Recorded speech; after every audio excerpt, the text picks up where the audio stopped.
जय हिंद दोस्तों, कैसे हैं आप। मैं आपका दोस्त विनीत शर्मा और आप देख रहे हैं एग्जाम वार्ता। तो चलिए आज कुछ नया सीखते हैं। फ्रेंड्स, आज की वीडियो में हम पढ़ने जा रहे हैं भारत के उपराष्ट्रपति पद के बारे में। बहुत गौरवमय पद है। ठीक है दोस्तों, भारत के उपराष्ट्रपति का पद देश का दूसरा उच्चतम संवैधानिक पद है। पहले संवैधानिक पद की बात करें तो वो थे हमारे भारत के राष्ट्रपति। ठीक है, संविधान के अनुच्छेद 63 के अनुसार भारत का एक उपराष्ट्रपति होगा। अब देखिए फ्रेंड्स, मैंने आपको पिछली वीडियो में पढ़ाया था संविधान की संघ की जो कार्यपालिका होती है 52 से 78 तक, अनुच्छेद 52 से 78 तक उसका वर्णन किया गया है। अब उस संघ की कार्यपालिका में कौन कौन होते थे? आपका भारत के राष्ट्रपति होते थे, उपराष्ट्रपति होते थे, आपके प्रधानमंत्री, मंत्रिमंडल और महान्यायवादी, ये सभी शामिल होते हैं आपकी संघ की कार्यपालिका में। क्वेश्चन आ सकता है कि संघ की कार्यपालिका का वर्णन किस अनुच्छेद से कहां तक किया गया है? अनुच्छेद 52 से 78 तक। उसमें कौन कौन शामिल होते हैं? राष्ट्रपति होते हैं, उपराष्ट्रपति है, प्रधानमंत्री है, आपके मंत्रिमंडल तथा महान न्यायवादी। इन सभी के बारे में हम एक एक करके पढ़ेंगे, तो वीडियो को ध्यान से देखिए। अब 52 से 78 तक क्वेश्चन को, लाइंस को अच्छे से पढ़ना। 52 से 78 तक है संघ की कार्यपालिका। उपराष्ट्रपति भी उसमें आते हैं, तो उपराष्ट्रपति का जो पद होगा वो इसी अनुच्छेद के बीच होगा। अब आप यहाँ से कभी भी गलत नहीं करेंगे। जो भी आपको ऑप्शन आएगा वो 52 से 78 के बीच होना चाहिए, तब आप उस पर जाइए। यदि आपको याद भी नहीं है तो अनुच्छेद 63 के अनुसार होता है, अब आपको याद हो जाना चाहिए। अनुच्छेद 63 के अनुसार भारत का एक उपराष्ट्रपति होगा। उपराष्ट्रपति का पद अमेरिका के उपराष्ट्रपति की तर्ज पर बनाया गया है। अब ये बात भी बहुत महत्वपूर्ण है कि जो उपराष्ट्रपति का पद होगा किस संविधान से लिया गया है, तो अमेरिका के संविधान की तर्ज पर। यदि हम राष्ट्रपति की बात करें तो भारत के जो राष्ट्रपति है वो ब्रिटेन के संविधान से लिए गए हैं।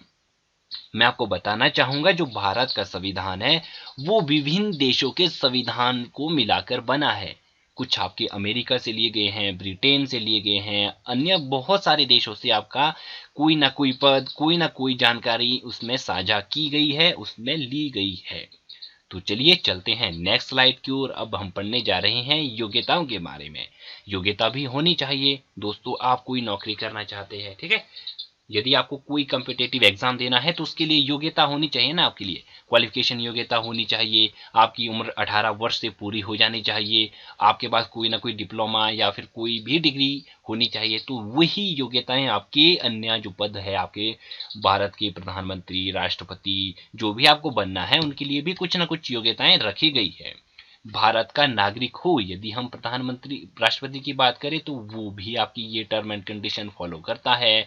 35 वर्ष की आयु पूरी कर चुका हो, राज्यसभा का सदस्य निर्वाचित होने की योग्यता रखता हो, संसद के किसी सदन या राज्य विधानमंडल में किसी सदन का सदस्य ना हो। अब ये देखिए फ्रेंड्स, लाभ पद पर ना हो, इसका मतलब ये भी आप ले सकते हैं कि लाभ पद पर नहीं होना चाहिए। तो ये योग्यता है आपकी एक भारत के उपराष्ट्रपति पद पर बने रहने के लिए।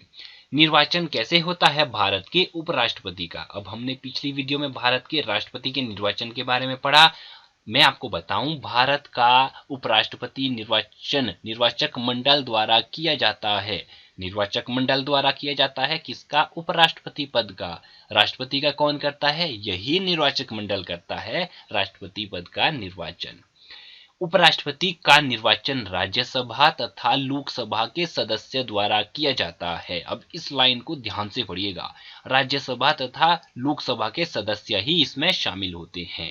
राज्य विधानमंडल के सदस्य इसमें भाग नहीं लेते, लेकिन जो आपका राष्ट्रपति पद था उसमें विधानसभाओं के सदस्य भी भाग लेते थे। यह निर्वाचन आनुपातिक प्रतिनिधित्व पद्धति के अनुसार एकल संक्रमणीय मत तथा गुप्त मतदान द्वारा किया जाता है। उम्मीद करता हूं समझ गए होंगे भारत के राष्ट्रपति और उपराष्ट्रपति पद के निर्वाचन के बारे में। राष्ट्रपति की बात करें, राज्यसभा, लोकसभा तथा विधानसभाओं के सदस्य उसमें भाग लेते थे। उपराष्ट्रपति पद के लिए राज्यसभा तथा लोकसभा के ही सदस्य भाग लेते हैं। चलते हैं नेक्स्ट स्लाइड की ओर। अब है शपथ एवं प्रतिज्ञान। शपथ कैसे लेते हैं भारत के राष्ट्रपति और उपराष्ट्रपति? उपराष्ट्रपति का पद ग्रहण करने के पूर्व राष्ट्रपति अथवा उसके द्वारा नियुक्त किसी व्यक्ति के समक्ष शपथ लेता है। उपराष्ट्रपति को शपथ लेनी होती है किसके समक्ष? राष्ट्रपति के समक्ष, तथा शपथ पत्र पर हस्ताक्षर करता है। अनुच्छेद 69। फ्रेंड्स, उपराष्ट्रपति की जो शपथ होगी वो किसके अनुसार होगी? अनुच्छेद 69 के अंतर्गत होगी। भारत के राष्ट्रपति की शपथ किस अनुच्छेद के तहत होगी आपको कमेंट सेक्शन में बताना है, मैं पिछली वीडियो में पढ़ा चुका हूं। उपराष्ट्रपति को शपथ कौन दिलाता है? भारत के राष्ट्रपति अथवा उसके द्वारा नियुक्त किसी भी समकक्ष व्यक्ति के द्वारा। लेकिन भारत के राष्ट्रपति को कौन दिलाता था? भारत के मुख्य न्यायाधीश। भारत के मुख्य न्यायाधीश राष्ट्रपति को शपथ दिलाते थे।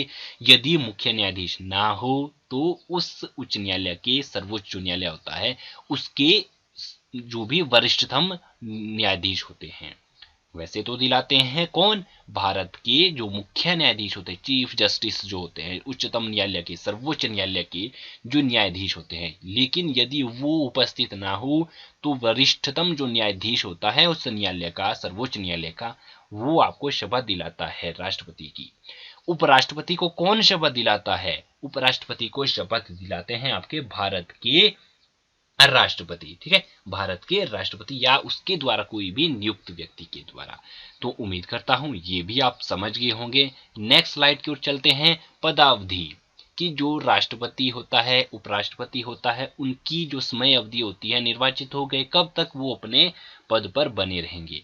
उपराष्ट्रपति अपने पद ग्रहण करने की तिथि से 5 वर्ष तक अपने पद पर बना रहेगा, और यदि उसका उत्तराधिकारी इसी 5 वर्ष की अवधि के दौरान नहीं चुना जाता तो वह तब तक अपने पद पर बना रहेगा जब तक उसका उत्तराधिकारी निर्वाचित होकर पद ग्रहण नहीं कर लेता। अब क्या बात आ गई दोस्तों, उत्तराधिकारी की बात क्या आई यहाँ? वैसे तो 5 साल के लिए चुना जाता है आपका कौन? उपराष्ट्रपति का पद। लेकिन यदि माना इस 5 वर्ष के टेन्योर पूरा हो गया लेकिन उसका जो नया उपराष्ट्रपति पद चुना जाना था वो नहीं चुना गया व्यक्ति, तो वो आपका उपराष्ट्रपति तब तक बने रहेंगे जब तक कि नया उपराष्ट्रपति नहीं चुना जाता। राज्यसभा के द्वारा संकल्प पारित करके, अब देखिए ये क्या चीज है, उपराष्ट्रपति को पद से हटाने के लिए संकल्प राज्यसभा में पेश किया जाता है।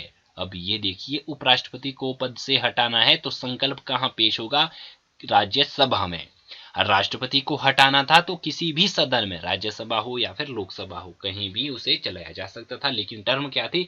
14 दिन पूर्व आपको नोटिस करना होता था, 14 दिन पूर्व सूचना देनी होती थी। लेकिन उपराष्ट्रपति पद को हटाने का संकल्प राज्यसभा में पेश करने से पहले उसकी सूचना उन्हें 14 दिन पूर्व देना आवश्यक है। ये टर्म आपकी कहाँ थी? राष्ट्रपति पद पर भी थी। राज्यसभा में संकल्प पारित होने के बाद उसे अनुमोदन के लिए लोकसभा में भेजा जाता है। यदि लोकसभा संकल्प को अनुमोदित कर देती है तो उपराष्ट्रपति को पद से हटा दिया जाता है। तो ये समझ गए होंगे, बहुत इंपॉर्टेंट जानकारी थी कि उपराष्ट्रपति को पद से हटाना है तो संकल्प कहाँ पेश होगा आपका? पहले राज्यसभा में, उसके बाद पास होना चाहिए आपका लोकसभा में भी। तो राष्ट्रपति पद के लिए ऐसा नहीं था, कहीं भी चलाया जा सकता है, राज्यसभा में चलाओ चाहे लोकसभा में चलाओ। ठीक है फ्रेंड्स, आज की वीडियो में बस इतना ही। अगली वीडियो में इससे आगे की जानकारी जरूर पढ़ेंगे। तब तक के लिए इजाजत दीजिए। चैनल में पहली बार आए हैं तो सब्सक्राइब करना ना भूलिएगा। Bye bye, take care.